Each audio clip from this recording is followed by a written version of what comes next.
তোমরা বাড়ি গিয়ে পারিবারিক নাটক করো, আমাকে চেকটা দাও। হ্যাঁ, এই নিন চেক।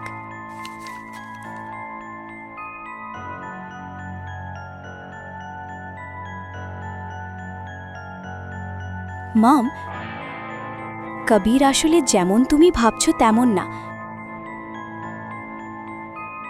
কবির টাকার বিনিময়ে আমার সাথে জোর করার চেষ্টা করেছিল,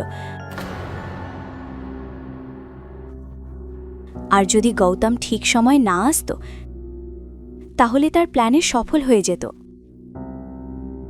বেটা, তুমি ঠিক আছো তো? গীতা নিজের কানকে বিশ্বাস করতে পারছিল না। তোমার সাথে কিছু হয়নি তো মা? না ড্যাড, আমি এখন ঠিক আছি। তাহলে সবচেয়ে বড় প্রশ্ন হল, গৌতম এই টাকা কোথা থেকে পেল? যাক, এসব নিয়ে ভাবো না। জীবনে প্রথমবার সে কিছু ভালো কাজ করেছে। এই, তুমি খুব ভালো কাজ করেছো। সে কোথা থেকে চেয়েছে জানি না, আমাদের সবার টাকা দিতে হবে, তাই না?